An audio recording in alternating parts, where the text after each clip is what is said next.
Oke, baik lagi bersama gua Nehru di acara Bisik. Sekarang gue jadi tukang toge keliling. Bisik itu bincang asik Ditjen Kemendikbudristek. Dan di samping gue udah ada eh, teman lama waktu TK, dia udah SMA. Tua banget itu. Kang Asep Suremasi, gue manggilnya Kang ya kan, karena nggak beda jauh. Nggak mungkin namanya Asep orang Batak kan? Iya nggak mungkin, karena dia dari Java ya, Itu Java Barat. Kita akan ngebahas soal kejadian unik waktu Kang Asep jadi auditor. Pasti ada dong kejadian-kejadian menarik, kejadian unik yang pernah dialami lah. Banyak itu. Banyak. Salah satunya. Salah satu Ponton 9 berarti ya. Kalau di rapot kan salah satu Ponton 9 tuh dia. Dari itu kan 10. Itu Ponten bahasa tahun kapan? Ponton bahasa Cibinong. Iya, Ponten. Iya, udah ngerti sorry saudara-saudara. Oke. Jadi kalau pengalaman unik banyak Bang Neru. Jadi contoh dulu waktu saya membawahi, sekarang saya di satu membawahi kebudayaan. Dan kalau kebudayaan banyak yang unik-unik juga di unit lain. Contoh kita pernah lagi meriksa ada satu bangunan tuh. Dalam kontrak waktu itu saya bingung tuh Bang Neru, kenapa waktu kita melakukan pemeriksaan yang dihadapkan malah para pemburu hantu tuh. Hah? Iya. Ada yang ngelukis gitu? Enggak. Oh, Jadi pas Pak nanti malam ada yang mau ketemu, itu pemburu hantu semua tuh. Artinya kiai-kiai yang dihadirkan. Nah kita bingung apa urusannya pemburu hantu, urusan kerja kan gitu. Iya. Ternyata ada satu kontrak yang dia harus berakhir tanggal 17 Desember misalnya. Nah orang-orang ini meyakini bahwa sampai tanggal 17 Desember itu dia pasti lewat tanggal. Nah disitulah para kiai menjelaskan bahwa ada kejadian-kejadian yang nggak masuk logika, nggak masuk kategori post major juga. Apa itu? Hari ini bangunan udah berdiri nih, Iya. besok udah miring. Hari ini berdiri, besok miring. Kita kan makin logika nggak masuk tuh. Tapi ternyata itu di Kalimantan ya, daerah Kalimantan. Jadi Kayaknya mendem kali sebelah. bisa jadi tuh. Entah tanahnya gembur apa gimana nanti gitu. Tapi makanya itu, jadi pertanyaan kita ini apa urusannya pembaruhan para kiai ini ketemu sama kita gitu kan. PPK-nya bilang, Pak kalau saya yang cerita itu pasti Bapak nggak percaya. Ya. Kita hadirkan para kiai ini untuk menjelaskan. Oke. Akhirnya ternyata setiap hari Kamis dan Jumat kalau pekerja tukang nih, dia bekerja itu langsung dia kesurupan massal. Nah, artinya serem nih. sampai berakhir kontrak itu nggak akan selesai. Kita kan bingung nih, satu sisi secara peraturan dia harus selesai kontraknya, satu sisi ada gangguan yang di kategori post major tapi setan gitu. Itu kan nggak pernah ada dalam peraturan gangguan post major karena setan. Nah, disitulah waktu itu kita lihat sebagai pemeriksa melihat ini suatu permasalahan yang unik kita. Kita harus melihat secara peraturan salah itu. Tapi secara real di lapangan kita pernah tungguin sampai hari Kamis, ternyata betul. Jadi kalau ada yang kerja coba-coba malam Jumat tuh kesurupan massal, kita kasih solusi waktu itu. Gimana kalau datang tukang dari Jawa dihadirkan?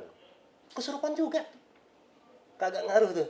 Iya, pengaruhnya apa dari Bisa jadi kalau orang asli Kalimantannya mungkin setannya mungkin ini kali ya. Kalau orang Jawa kan mungkin nggak percaya mungkin. Tapi ketika dihadirkan sama.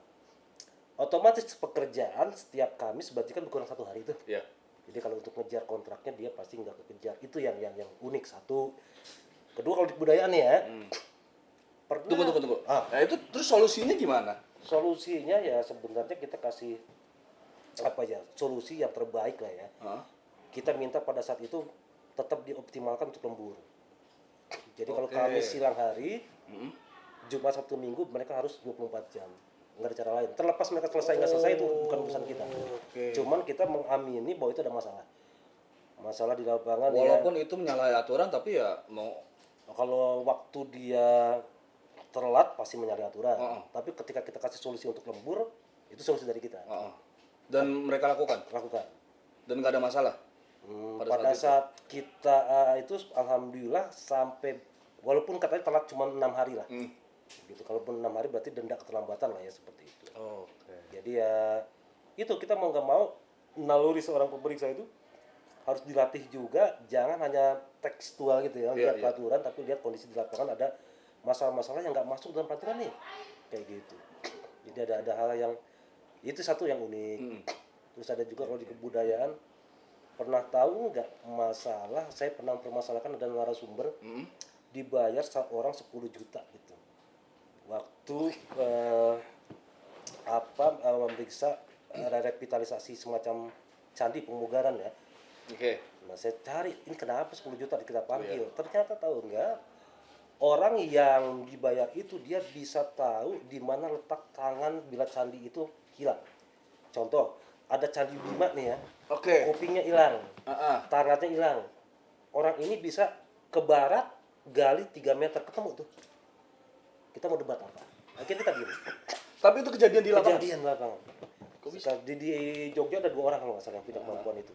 Saya waktu itu nggak lagi bicara karena narasumber kalau bilang pakai PMK lah kayak atau peraturan harus ada paparannya gitu kan, harus ada berapa jam itu. Kalau misalkan seperti itu konsepnya, oh iya narasumber itu ternyata nggak harus begitu.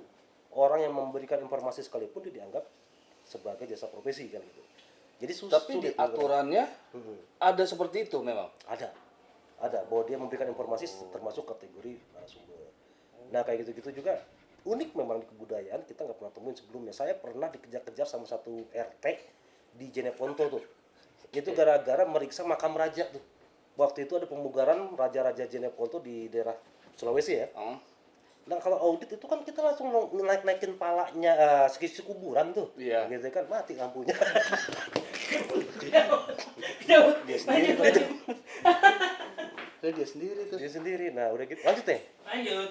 Nah begitu kita lagi meriksa karena kita mau menguji bagaimana yang dipugarnya, mana retakannya, mana yang dipasangnya seperti itu, kita otomatis kan mau nggak masuk makam raja itu benar-benar gaya meriksa. Iya, kan? meriksa. Sementara di sana makam raja dikeramatkan, dikultuskan jadi hal yang sangat harus dihormati gitu. Iya, sangat religius lah buat mereka ya. Betul. Makanya mereka masuk pun harus dia ngesot gitu ya sampai makam. Kita enggak songong.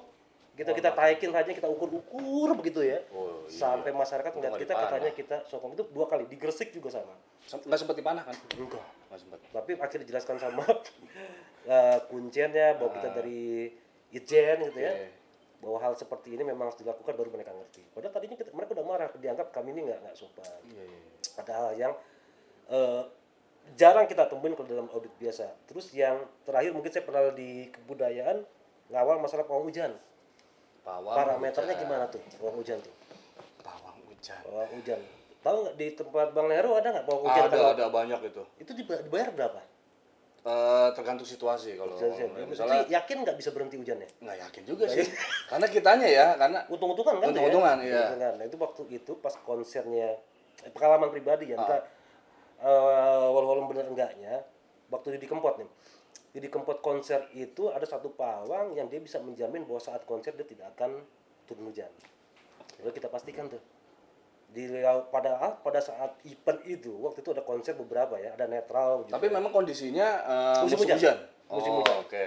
Kalau misalkan pawang hujan di musim panas ya nggak keuji tuh. Iya. Gitu kan. Tapi ini ada yang pawang diuji kesaktiannya pada saat musim hujan. Musim hujan. Betul.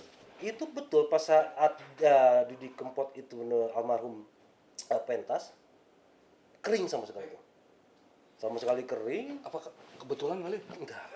Enggak juga. Kita semua bingung ini kenapa bisa kering padahal hujan deras sana sini. Oh. Saya coba iseng mundur ke belakang jauh, ternyata kan di lapangan ABC tuh. Di lapangan A-nya hujan deras, lapangan C tempatnya di Kempot tuh dia kering. Makanya saya acungin kalau ada 4 jempol tuh di bawah. Jadi ketika dia dibayar misalkan nggak sesuai, jangan bicara SBM kalau kebudayaan ya. Karena SBM nentuin harganya dari mana? Kan dulu BPK sekalipun ketika melihat ini awalnya dijadikan suatu permasalahan ya. Wah ini kebudayaan terlalu mahal, berpoya-poya, terus ada pembayaran yang nggak ada di standar biayanya gitu. Itu nggak pernah jadi temuan tuh.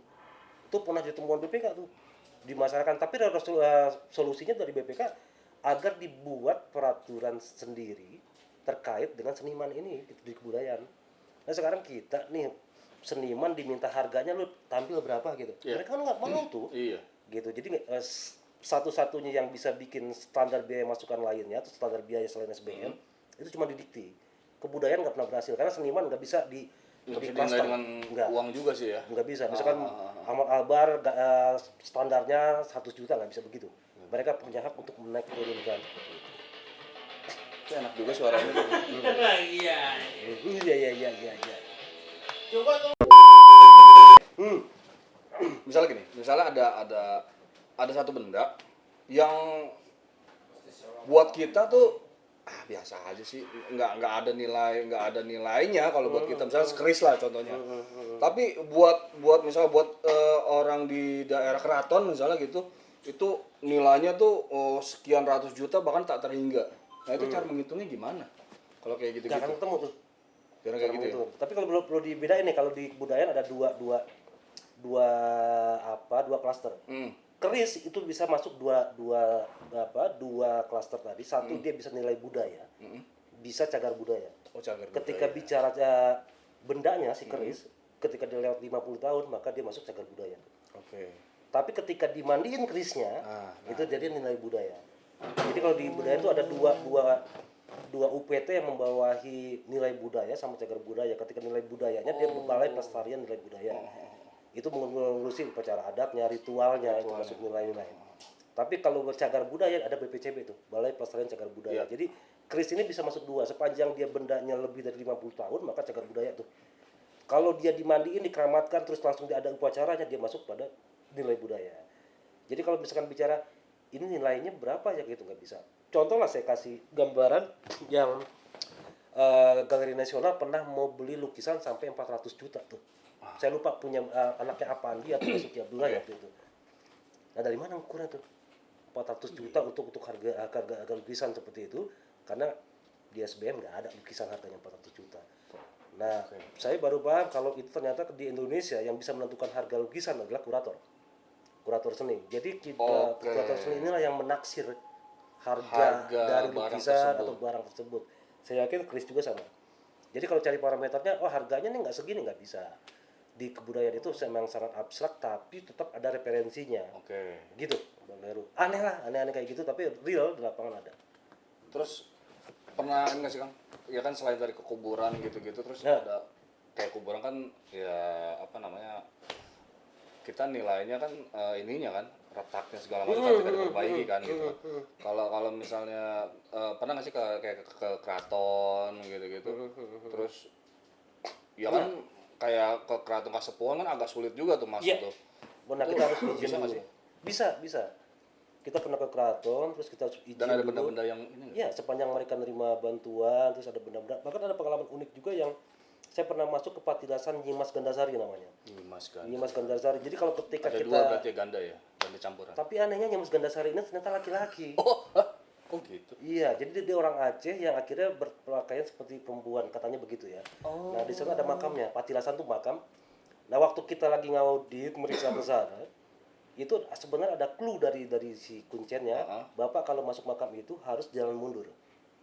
Nah, salah satu anggota kami di tim kami waktu itu dia mengindahkan itu nggak percaya. Dia langsung berbalik begitu.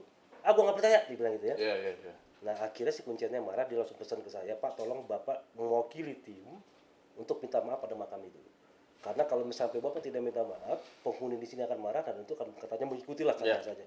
Saya waktu percaya nggak percaya karena menghargai adat di sana dan saya juga percaya hal gaib lah ya. Ya, Saya mewakili.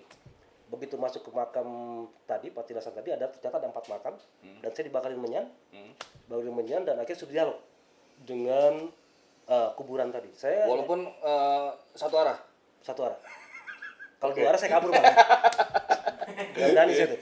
Pasti kabur saya. Makanya saya dengan bahasa Indonesia saya minta maaf mewakili tim. Bila ada kawan-kawan yang menyinggung di sini. Jadi saya bicara dengan kuburan itu. Iya. Nah, Oke. kalau ada yang tanya, iya Pak, lari saya tuh. Alhamdulillah gak ada gitu Bang. Jadi ya agak unik lah di kebudayaan ini. Jadi ya kalau teman-teman nanti kalau melihat kebudayaan berpoya-poya atau misalkan terlalu menghambur-hambur, enggak juga sih pastinya. Kalau kami sudah sering di kebudayaan itu mereka punya karakteristik, punya referensi harga yang bervariasi. Sekarang gini lah untuk artis lah ya, Purwacaraka, God Bless, terus mereka dibayar kayak kemarin Reza, Titi DJ, misalkan dibayar sampai di atas 100 juta misalkan. Kalau kita cari di SBM menurut APBN nggak ada tuh. tapi harga senimannya memang segitu. Sepanjang mereka ada referensinya, sepanjang mereka memang outputnya memang bisa kita karya itu nggak bisa dinilai dengan Iya. uang begitu ya, sulit menilai karya itu. Jadi sah-sah aja. Kalau misalnya kita terlalu saklek dengan SBM, nggak bisa tuh, di kebudayaan nggak seperti itu polanya. Jadi tapi tetap namanya kita sebagai pengawal regulasi ya teman-teman ujian, kita harus tetap memastikan bahwa pembiayaan itu tidak sampai terjadi pemborosan keuangan negara lah. Ya, gitu. Dan tapi dengan cara-cara yang kita harus mendalami dan memahami dulu kebudayaan itu seperti apa. Nggak bisa kita dengan kacamata saklek peraturannya begini, real di sana nggak ada, padahal ada celah lain yang bisa mengakomodir dari pelaksanaan kegiatan-kegiatan di lapangan. Masuk. Ada yang bikin kopi ya? Bener, kaget. Saya lihat. Terus Apalagi, Bek? Hah? Katanya waktu itu ada salah satu artis yang minta potong babi. Oh iya, katanya waktu itu ada nggak salah satu artis ya, ada mungkin artis yang permintaannya tuh aneh-aneh, terus yang mau nggak mau harus dituruti itu.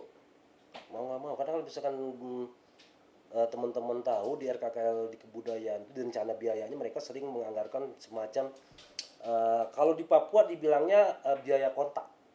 Ternyata kontak itu adalah untuk rokok, untuk stanggi kayak atau semacam kemenyan kayak gitu, untuk kontak dengan penunggu-penunggu dan orang adat di sana. Ada juga yang contohnya tuh kemarin waktu di syuting di Toba, ya di agenda nggak ada tuh bahwa dia dari Tual khusus, dan akhirnya ada di Tual yang dia harus memotong apalah hewan dan lain-lain seperti itu yang itu untuk memperlancar kegiatan. Di Bali apalagi, di Bali sebelum membangun sebuah bangunan atau pura atau apapun, dia harus menyembelih binatang, bahkan ada juga yang sampai dia harus menanam pala binatangnya, dan itu masuk dalam anggaran kita gitu. Nah sekarang pertanyaannya, ada nggak standar untuk itu? Enggak. Gitu. Cuman makanya kita harus mencikapinya bahwa satu sisi di sana peraturannya nggak ada, tapi satu sisi real di lapangan direalisasikan gitu Bang Heru. Jadi ya artis juga ada yang seperti itu gitu, ada yang saya harus begini nih, punya ritual, kita harus hargai itu. Teman-teman kebudayaan tuh sebenarnya pusing dengan penganggaran yang nggak ada, tapi kami sebagai yang melihat itu sepanjang di lapangan memang dia dilaksanakan, ya kita akan mengakomodir itu dan kita tinggal menguji kelayakannya aja. Itu sih, kita nggak mau betul-betul menekan seniman, dan tapi tidak juga membebaskan mereka kan? Kita tetap punya rambu-rambu bagaimana mengawal keuangan negara agar tidak sia-sia dan boros diberikan kepada yang menerima gitu. Oke, Pak. Ini jadi kayak formil banget kita ya. Misalnya gini mas, Ada pertanyaan dari netizen. kita kan nggak bisa nilai masalah seni ya. Tapi kan berarti ada kemungkinan di situ ada permainan mas. Permainan apa tuh? Iya, maksudnya misalkan antara ya anggaplah oknum satu dengan si pengisi acara. Oh, ada kong kali kong. Iya. Gitu. Misalnya, lu ngadain aja ini ya, lu pura-pura ini aja ya, kayak gitu-gitu. Atau misalkan Dengan nilai sekian gitu. sebenarnya harganya sekian, tapi karena nggak ada SBM-nya jadi si oknum ini bebas naikin Oh harga. iya. Wah. Iya, kemarin habis sempat bincang-bincang juga salah satu seniman IKJ tuh, yang dia sendiri yang bilang tuh bahwa harga itu terlalu mahal versi dia. Ini seniman dengan seniman yang menilai. Iya. Cuma kalau kita kan nggak bisa mengatakan itu lebih mahal karena kita nggak tahu ininya ya Patokannya, parameternya. Parameternya seperti apa, patokannya seperti apa, kita nggak tahu. Jadi kita sepanjang memang outputnya ada dan dia memang pernah ada referensi dengan harga. Contoh misalkan dia ada pernah dibayar orang dengan harga yang sama, gitu. Ya berarti kita mengamini bahwa itu jadi standar dia gitu. Tapi kalau kita bilang itu lebih mahal, kita agak sulit membuktikan dia lebih mahal. Kalau di kebudayaan agak sulit dengan seniman itu. Jadi wajar seorang perwacaraka, terus misalkan seorang Roma Irama dibayarnya nggak akan ketemu tuh. Kalau di kontak pemerintah dengan harga ojek misalkan Roma Irama, bisa dibunuh kita deh. Iya. Dia bikin paparan dulu dong. Kalau dia bayarannya bukan ojek, orang mangap deh, sekali mangap gaji dibayar. Iya, Jadi nggak iya, bisa iya. pakai ojek tuh. OM ya, OM. Orang mangap ya. Iya benar, kalau penyanyi itu. Gitu. Benar juga sih. Iya emang benar.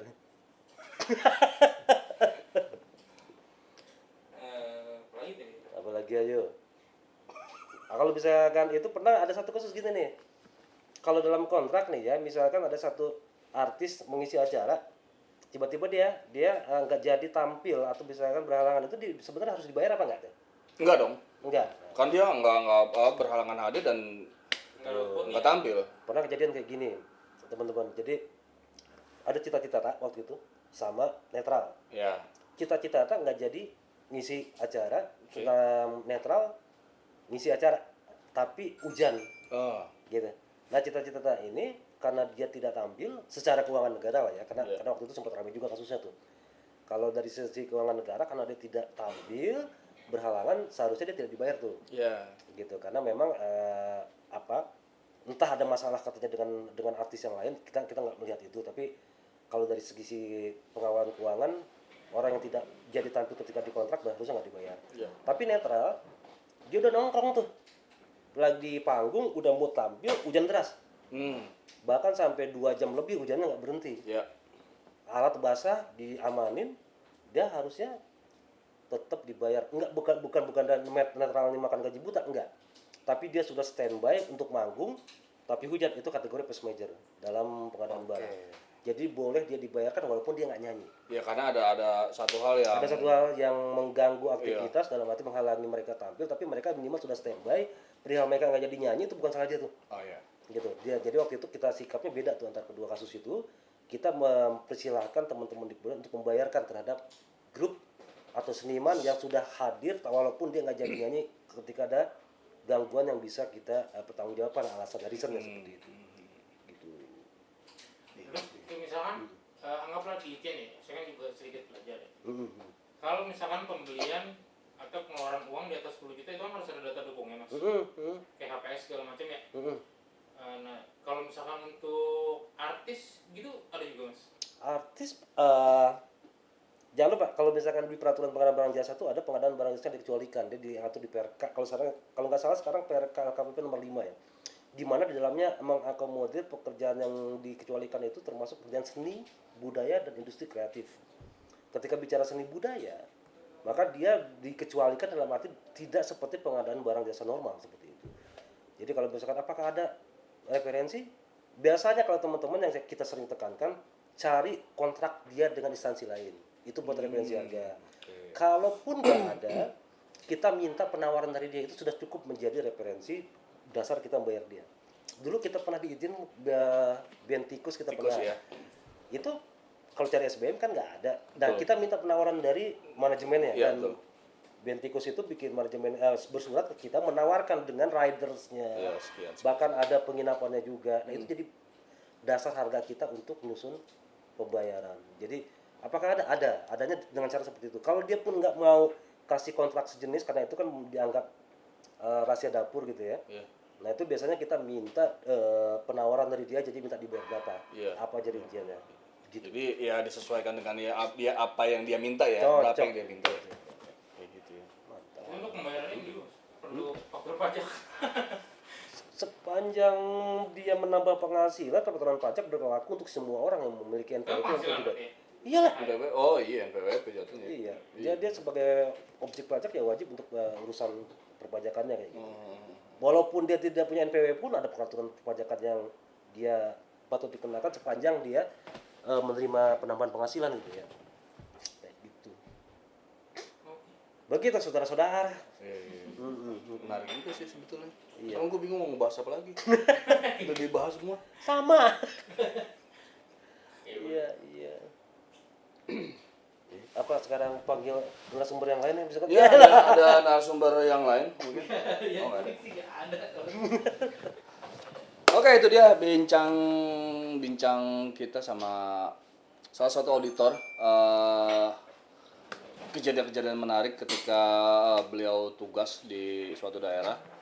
Itu luar biasa banget pengalamannya, dan ternyata memang kebudayaan itu tidak bisa dinilai dengan hanya dengan uang ya, dan penilaiannya itu memang butuh waktu yang luar biasa lama dan dengan orang-orang yang berkompeten di bidangnya tentunya.